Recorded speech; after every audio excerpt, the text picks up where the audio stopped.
तो आज की क्लास में आप सभी का स्वागत है। विजुअल आर्ट क्लास से मैं नूपुर सिंह। कुछ आप लोगों की परीक्षा से संबंधित क्लासेस चल रही हैं, महाअभ्यास, उसके आज बीच में एक ये क्लास हम आपको ले रहे हैं लोक कला से संबंधित, जिससे 1 या 2 क्वेश्चन जरूर पूछे जाते हैं।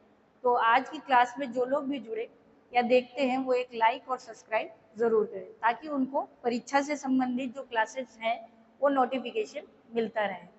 तो चलिए, आज की क्लास में हम लोग पढ़ेंगे लोक कला। लोक कला है क्या, लोक कला किसे कहते हैं?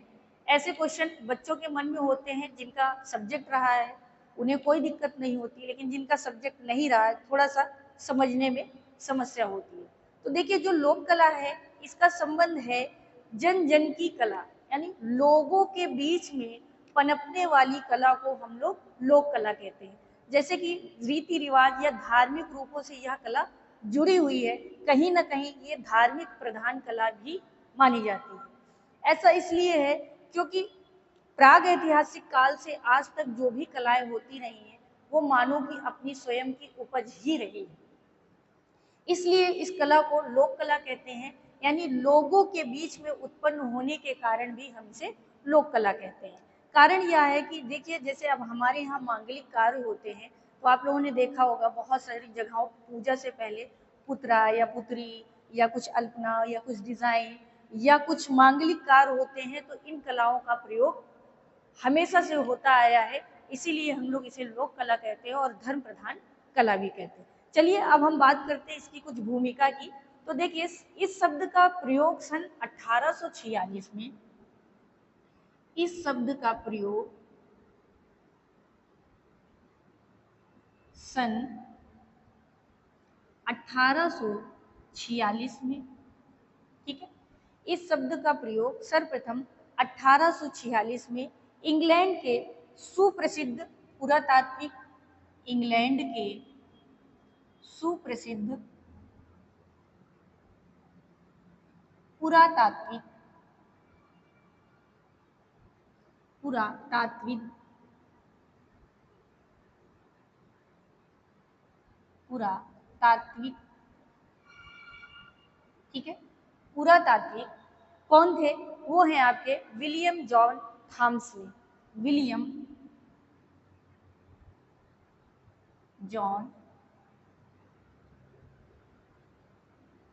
थॉम्सन, ठीक है। इन्होंने इस शब्द का सर्वप्रथम प्रयोग किया, ठीक है। इन्होंने सबसे पहले इस कला को एक तरीके से नाम दिया लोक कला, या इस शब्द का प्रयोग किया। शब्द जो है अंग्रेजी का रूपांतर माना जाता है शब्द, ठीक है। यानी शब्द का अगर हम लोग अगर आप चाहें तो ऐसे कर लीजिए, शब्द का जो लक्षार्थ देखें, यानी इसका प्रयोग किससे हुआ है, तो अंग्रेजी के शब्द फॉक से हम लोग उत्पन्न मानते हैं कि इसकी उत्पत्ति किससे हुई है, अंग्रेजी के फॉक शब्द से हुई है, ठीक है। लोक कला के अध्ययन में हम लोग ये देखेंगे कि इसका अध्ययन जो है लोक कला का अध्ययन, ठीक, अध्ययन लोक कला का अध्ययन जो है सर्वप्रथम 1667 में, सर्वप्रथम किसने, तो सर्वप्रथम 1667 में, 1687 है, 1687 में, सॉरी 1687 में, कभी कभी मिसमैच हो जाता है। 1687 में यूरोप ने जॉन आम्ब्रे की पुस्तक में हुआ था, है ना, कहाँ हुआ था, यूरोप में जॉन आम्ब्रे की पुस्तक में प्रयोग हुआ, है ना। किसकी दृष्टि से, अध्ययन की दृष्टि से देखेंगे कि अगर अध्ययन की दृष्टि से हम देखें तो सर्वप्रथम 1687 में यूरोप में जॉन आम्ब्रे की जो पुस्तक थी उसमें इस शब्द का प्रयोग देखा गया। पुस्तक का नाम क्या था, रेमेन्स ऑफ, पुस्तक क्या थी, रेमेन्स ऑफ, ठीक है, remains of gentilism and gentilism, and gentilism and Judaism, हाँ, जेंटिलिज्म एंड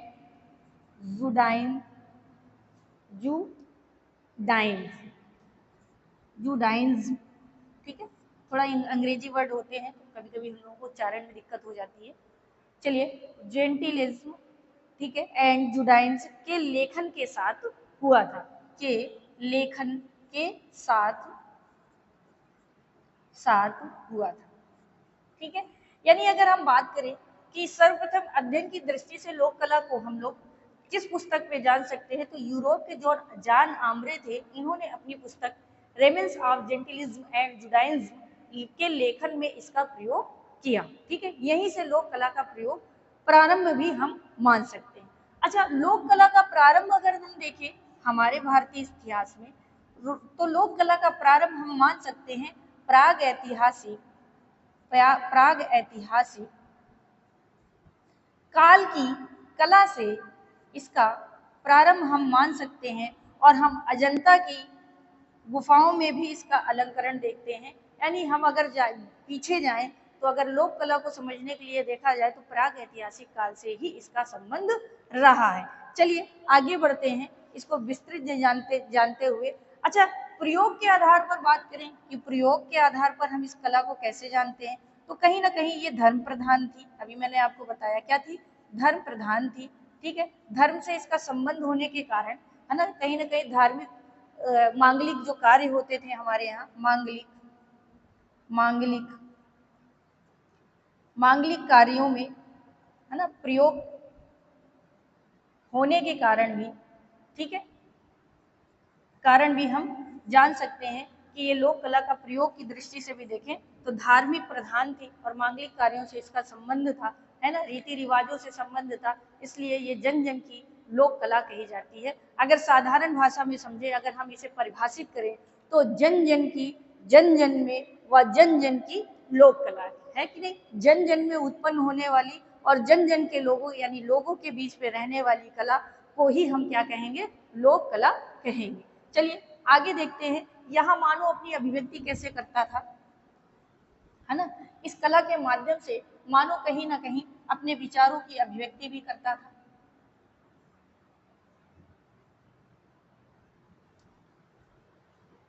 चलिए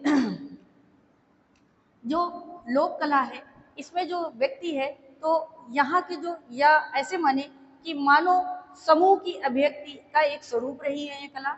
मानव समूह की अभिव्यक्ति का माध्यम रही है ये कला,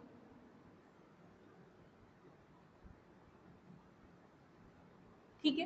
किससे इसका संबंध रहा, तो मानव समूह की अभिव्यक्ति से भी रहा। कहीं ना कहीं मानव अपनी अपनी अभिव्यक्ति यानी मन की जो भावनाएं हैं उसको व्यक्त करता रहा।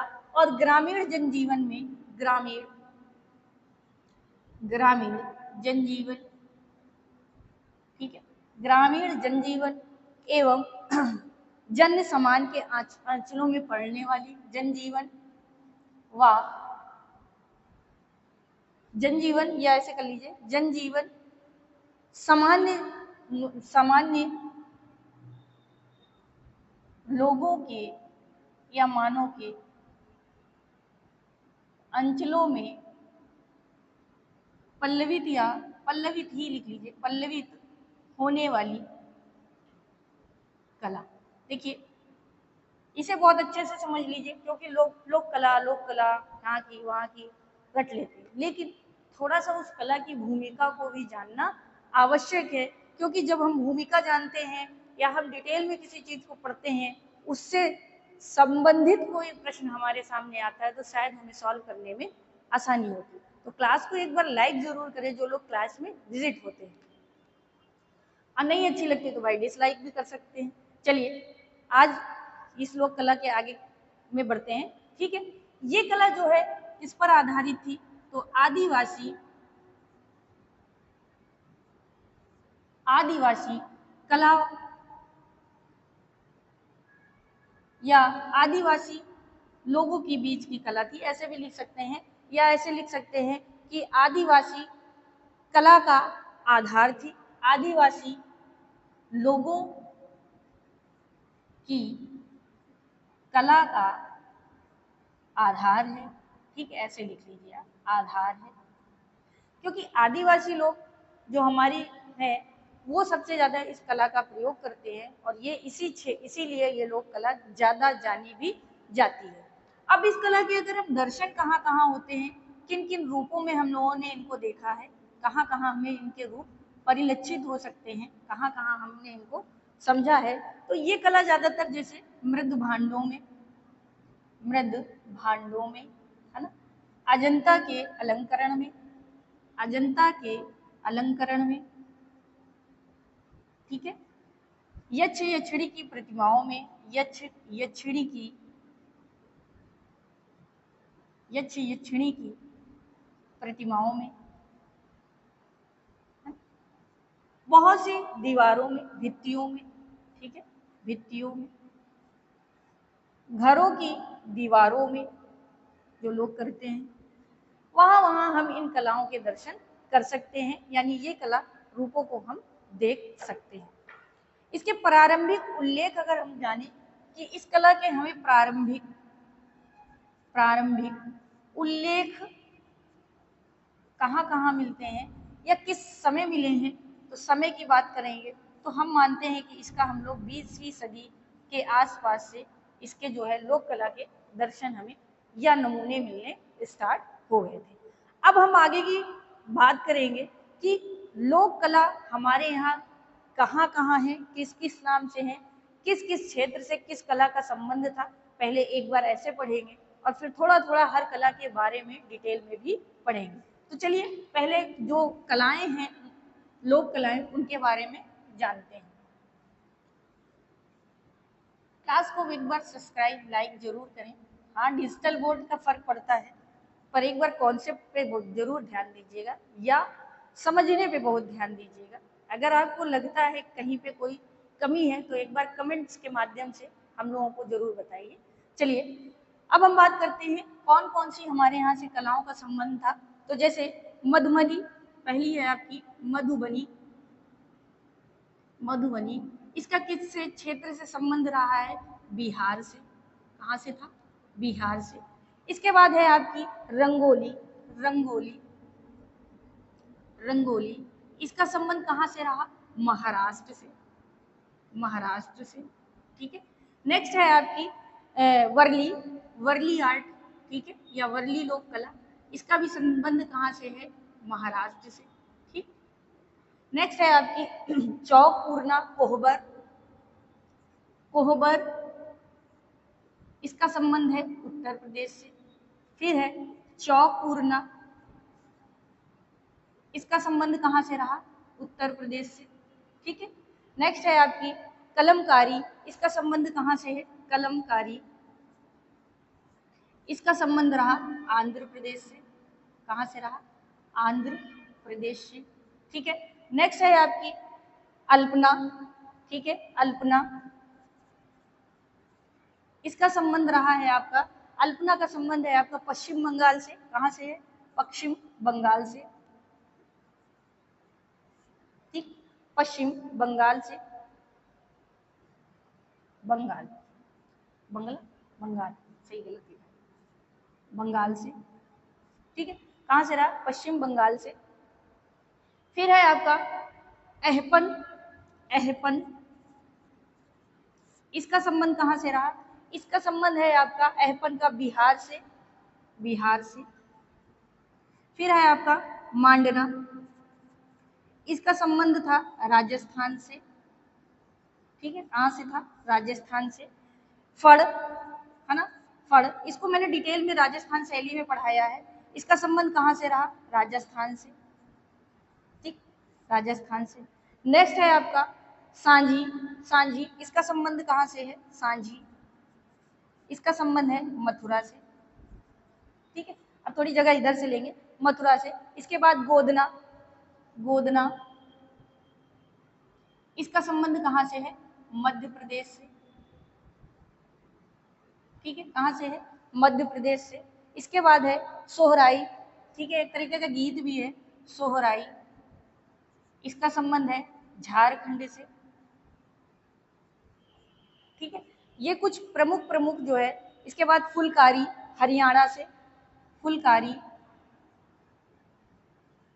का संबंध है हरियाणा से, हरियाणा से, ठीक है। फुलकारी के बाद है कांथा, कांथा का संबंध है पश्चिम बंगाल से, ठीक है। कांथा, कांथा का संबंध है पश्चिम बंगाल से,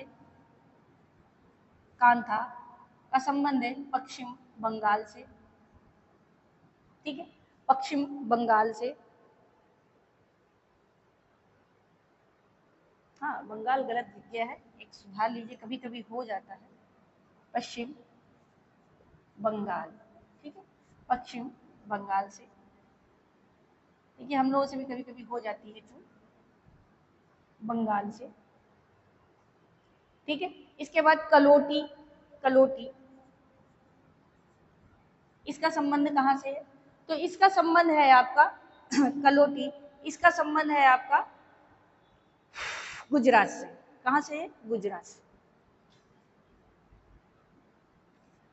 तो ये कुछ जो है आपके सामने प्रमुख जो है आपकी लोक कलाएं हैं, जिनका संबंध मधुबनी का जैसे बिहार से, रंगोली का महाराष्ट्र से। तो ये जो कलाएं हैं, इनका संबंध लोगों के जनजीवन से रहा है, और कहीं ना कहीं मांगलिक, धार्मिक और रीति रिवाज, उनके चलते इन कलाओं का जन्म हुआ।